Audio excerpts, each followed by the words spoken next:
Hello, my name is Jeff Beaudry and I'm an associate professor in the Education Leadership Department here at the University of Southern Maine. And I'm Anita Stewart McCafferty, an assistant professor in educational leadership at University of Southern Maine. And we'd like to present in this video Jan Chappuis, who has been an associate with the Assessment Training Institute, a longtime teacher with wonderful experience in the classroom, as well as leadership positions as a curriculum coordinator and other leadership positions. And most recently, and what we're really trying to take great pride in presenting, is her being an author of some wonderful books.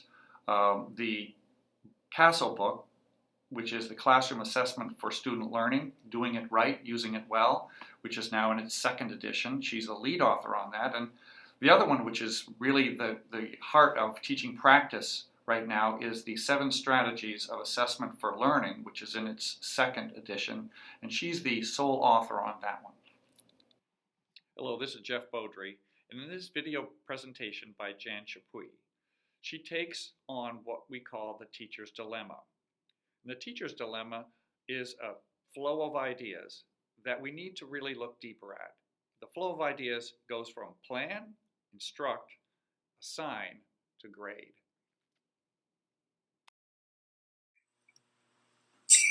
Now, we're going to move to thinking about what are some barriers to teachers being able to move from assessment is all about the grade to assessment is about the learning. After teachers have delivered instruction and after students have completed an assignment, what generally happens in classrooms in your schools? Well, I'm going to go back to my own classroom as an example. I'm sure this does not happen in your schools, but you may be familiar with this model from your own past practice or past practice of others. In my pre-service program, when I was prepared to teach a few years ago, I was prepared to plan for teaching, defined as the act of instructing. I was taught different ways to deliver information and engage students in learning activities. I wasn't prepared to respond to student work. The only response I was prepared to give was a grade. So I, like many other teachers, began my career with a repertoire of 3 steps: plan, instruct, assign, and grade. First, I prepared materials and resources. Next, I did what I planned, and they did what I planned. And last, I graded what they did. However, learning turned out to be far messier than I was prepared to expect. Somewhere between I taught it and they learned it, somewhere between assign and grade, the straight shot downstream to mission accomplished diverged into a surprising array of tributaries, as is shown on this next slide. Over the course of my first year of teaching, I discovered there are about 1,000 ways to not get a lesson. So what went wrong? Why didn't it work right? It was supposed to work that way. I asked myself that over and over again. Well, it turns out that the landscape in the classroom between assign and grade is prime learning landscape. Nothing actually went wrong. The belief underpinning my teacher preparation and the belief underpinning much of what we bring to assessment today is that learning trots along right after good instruction. It's sort of a stimulus response system, which instruction plus assessment alone will create learning. The error here is that the path of plan, instruct, assign, and grade doesn't anticipate or plan for instructional correctives, which are a normal flow of attaining mastery in any field. I was planning for instruction, I was planning for meaningful and engaging activities, and I was planning for grading. Although I thought I was, it turned out I wasn't planning for learning. It turns out that whether learning occurs is determined by the steps we and our students take after instruct and assign. New Zealand researcher John Hattie calls this the zone of what happens next and describes it as a feedback loop. As a matter of fact, he says, the act of teaching reaches its epitome of success after we've delivered the content, after we've organized everything. The art of teaching and its major successes relate to what happens next. So if we look at this next slide, this is what John Hattie calls the feedback loop. I would call it the formative assessment loop. And I think it's crucial to understanding the importance of assessment to learning. We have initial instruction, student action, and then instead of moving to grade, students and teachers look at the work to analyze the learning need. And if perchance learning has happened, we have attained mastery at that point, then we can move to grade. However, chances are for many students, we have not yet attained mastery. So our next step is to look at that work, and then, if we're going to go forward here, and then perhaps we notice that there's something that our students just didn't understand, and we need to reteach. So we reteach, and then we don't move directly to grade. We move back to letting students take action on the teaching, and then looking at that, and then perhaps we're ready to grade, or maybe we're ready to give feedback to students on their work at that point. Or maybe students have taken action, we look at that initially, and we realize that they have partial understanding, they have partial mastery, and feedback is a good teaching strategy at this point. Or perhaps they're ready to offer each other feedback, or to assess their own work. So we've got those three high-impact formative assessment practices represented here. And if we simply teach along plan, instruct, assign, and grade, we don't have any room for this feedback loop. We don't have any room for formative assessment practices. And this is what happens when teachers say, I think formative assessment is really important, but I don't have time. What we don't have time for is the learning part of teaching, when we don't have time for the feedback loop. At this point, our last step is then to move toward grading. This, because it's often not a straight shot from instruction to mastery, good teaching includes planning ways to keep learning moving forward in the space between assign and grade.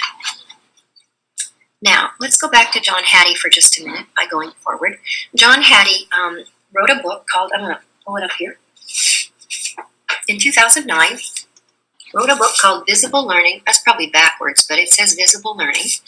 And in that book, he synthesized over 800 meta-analyses of influences on student achievement, 146,000 effect sizes, 52,000 studies, millions of students, 15 years of work, and 138 separate factors that could influence student achievement were analyzed. And in that work, he says, actually, one conclusion that he drew, and that is from actually this book, Visible Learning for Teachers, which he wrote in 2012 or so, to synthesize this information for teachers. He said the single most important factor that a teacher can bring to the classroom to influence students' learning is their desire to seek disconfirming evidence. In other words, instead of looking at student work and saying, oh no, we're never going to meet the accountability requirements this year, to look at student work and say, gee, this is why I have a job. Let's look at what needs to be done. The most crucial factor in helping students learn is the teacher's desire or willingness to seek disconfirming evidence. Now, what do we do between assign and grade? Well, often we think we're going to get learning by motivating assignment completion by saying it's worth points. So that's often what happens in that very important landscape between assign and grade. Now, if we think about that, though, we may have misconstrued a very important connection between assign and grade. So if we can move to the next slide. This is an example, a gardening example, of that way of thinking about motivating learning. How does that work? Not very well. If you can move to the next slide, we'll see that threats of accountability don't grow vegetables or learning. Now, accountability is our main way of motivating learning. However, we're going to look at a little bit of research on what happens to learning when accountability is what we hold over students as why they need to do their work. This is a quote from Terry Crooks. Actually, Dylan William is quoting Terry Crooks in a book called The Sage Handbook on Research on Classroom Assessment. And hang on, I'll pull that one up too. Looks like this, Sage Handbook on Research on Classroom Assessment.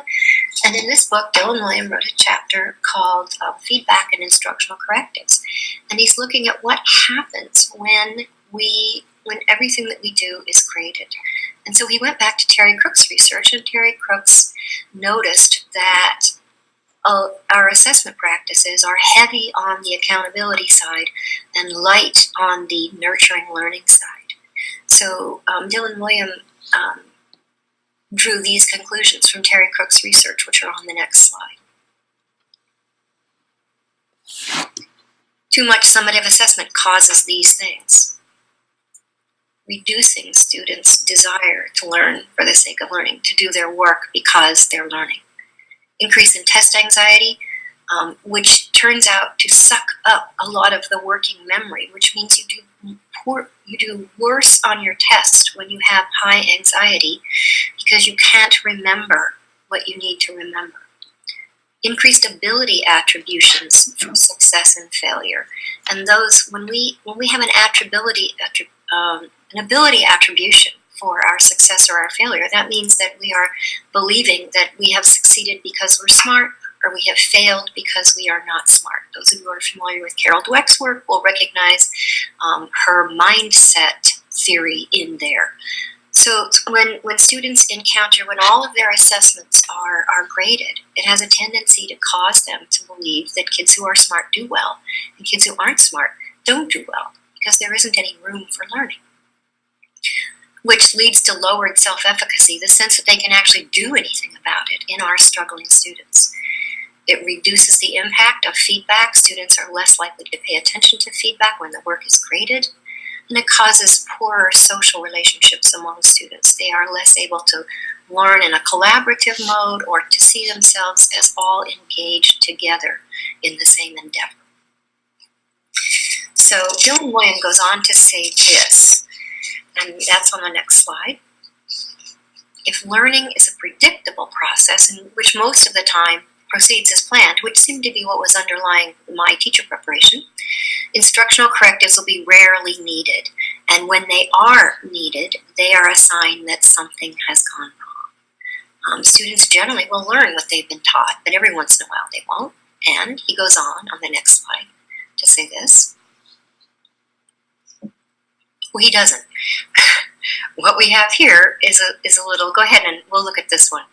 So when we think about the predictable process piece, it's the stimulus response again. What we have is I teach, they learn. A lot like you hit the knee with the hammer and the leg kicks forward. But it doesn't turn out to be a stimulus response relationship between teaching and learning. So now, but that's really the model that's the assumption that this model is built on.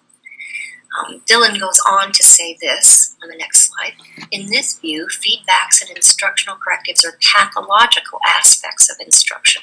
Now you can just envision a pathology, which is a pathological agent would be something like like E. coli. That there's something dreadfully wrong when students don't get it. But Dylan goes on to say this as well. If learning is an unpredictable process, and we have to believe that it is based on our experience teaching and our own experience learning, then feedback and instructional correctives are central to learning. Indeed, go ahead and advance. Without them, little effective instruction can take place. So, if that is true, then no wonder we move from a sign to lots of different things that need to be addressed. But if we don't understand that, then all we do is push on to the grade.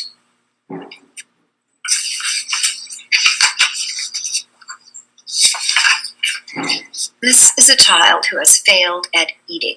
Over 50% of the food has not gone into her mouth. Yet, she doesn't quit. Very few students give up, very few children give up on their learning how to eat. Would grading her help her move on?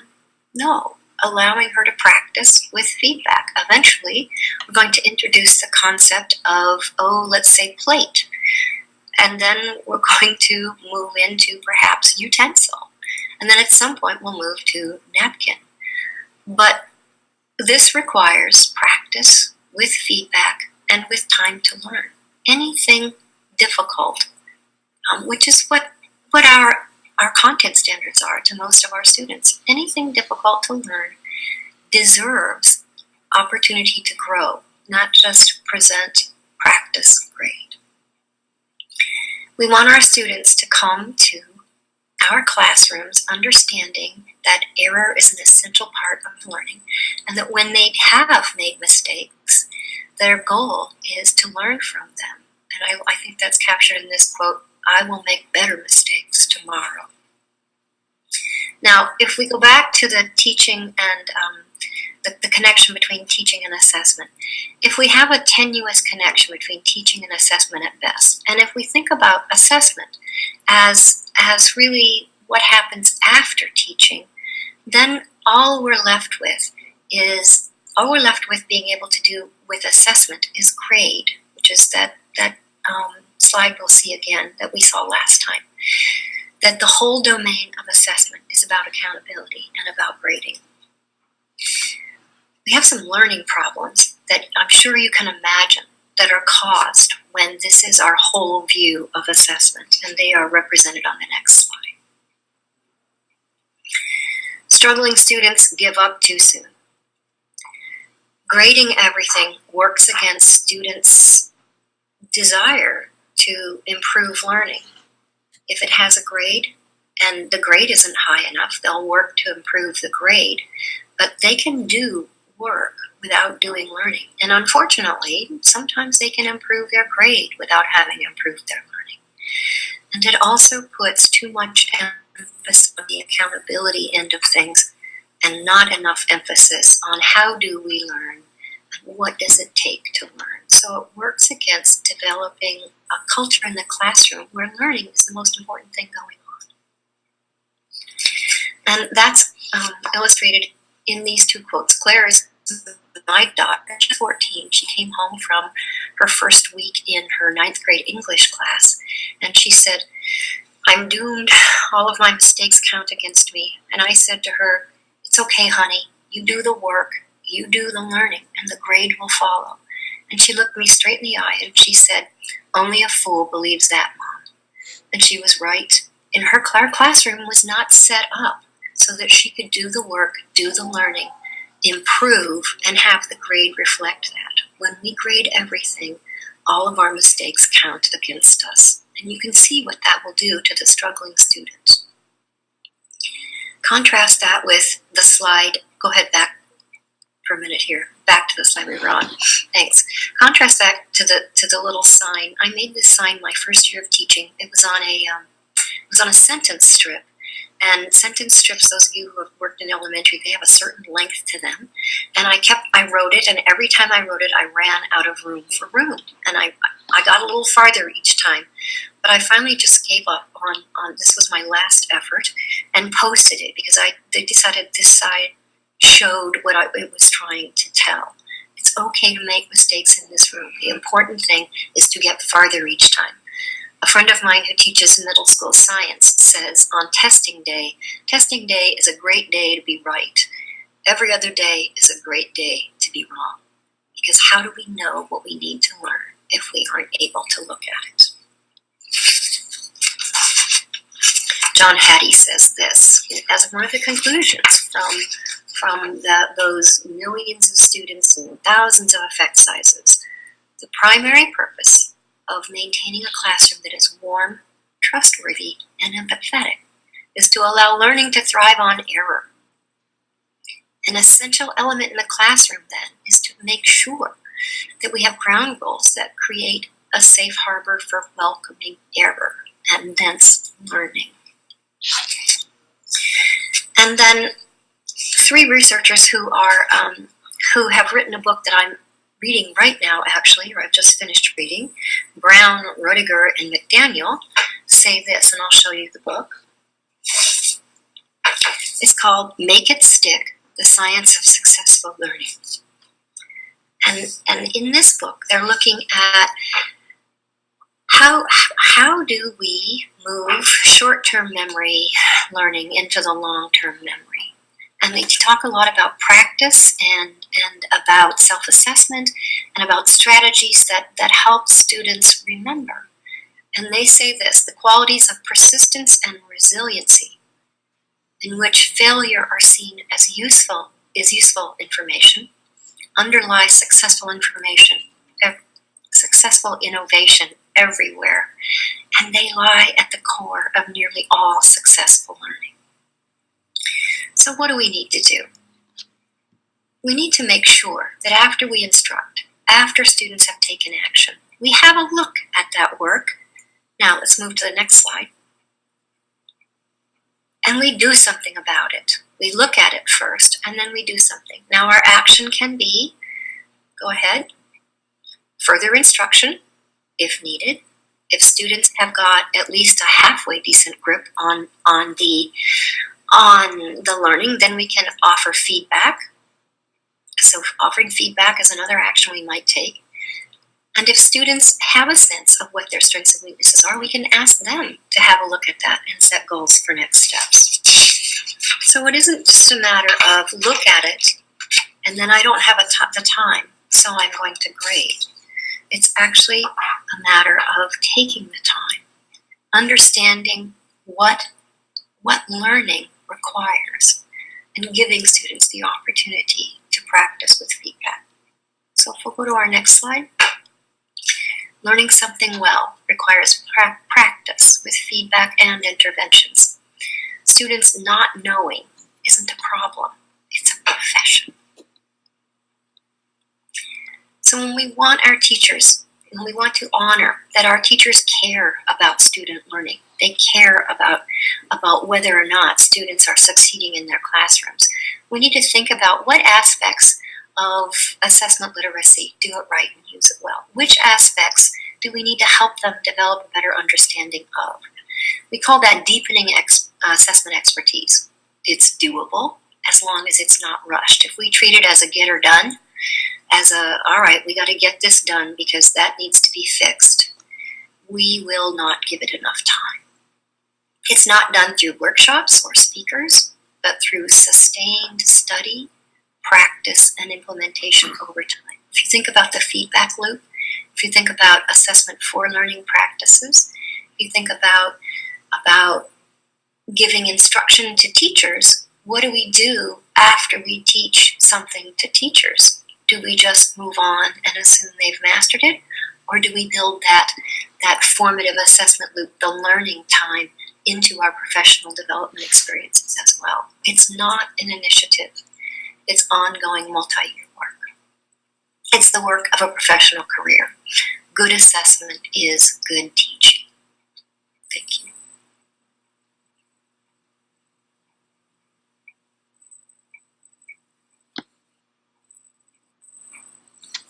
Voila! Voila! Wow, awesome. How much time was that? Like an hour? 45 minutes? I think it was close to 40 minutes. Let me just go check. I'll go look at look at the tab. I'd say it was 45. Okay, well, when I did it for practice, it was 30, so I must have been throwing a bunch of stuff in there. Or holding the books up might have been a little weird. Well, no.